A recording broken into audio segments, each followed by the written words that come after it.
ஜோதா, நீ அழுகின்றாயா?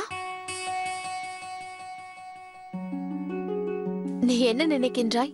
நான் எப்பொழுதும் என்னுடைய அறையில் அழுது கொண்டே இருப்பேன் என்றா? அழுதாலும் கூட சில சமயங்களில் கண்ணீர் வராது.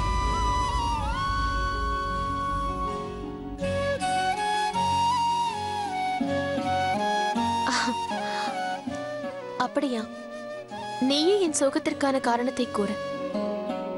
ஒரு காரணமே போதுமானது. உன்னுடைய காதல் உன்னை பின்தொடர்ந்து இங்கு வரை வந்தது. ஆனால் நீ அதை திருப்பி அனுப்பிவிட்டாய். நான் திருப்பி அனுப்பவில்லை. எனக்கு வேறு சில சமயங்களில் புரிந்து கொள்ளாமல் இருப்பதும் கூட நம்மை காயப்படுத்திவிடும். உண்மையில் பெரிய மனிதர்தான்.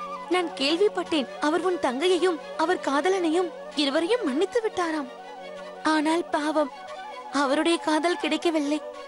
எப்படி நான் அவரை மன்னிப்பது? அன்பு, காதல், இதயம் இதை பற்றி தெரிந்தால்தானே? அவ்வாறு இல்லை. விலங்குகளும் காதல் உணர்வை புரிந்து கொள்ளும். நிச்சயம் அவரும் புரிந்து கொள்வார். உனக்கு காதலை பற்றி எவ்வளவு தெரியும்? ஏனென்றால்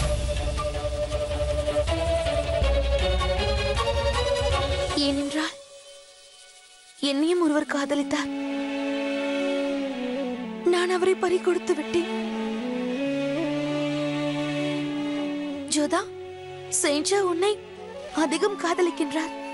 அதை நான் அவர் கண்களில் பார்த்தேன். அவருடைய இதயம் உனக்காக துடிக்கின்றது. என்னால் அதை உணர முடிகிறது. உனக்கு அனைத்தும் தெரிகின்றது. எனக்கு எல்லாம் தெரியும், சர்வமும் அறிவேன். இன்னொரு விஷயம் கூறவா? என்ன? உனக்கு கூட அவர் மீது நிறைய காதல் இருக்கின்றது. ஆனால் நீதான் அதை மறைக்கின்றாய்.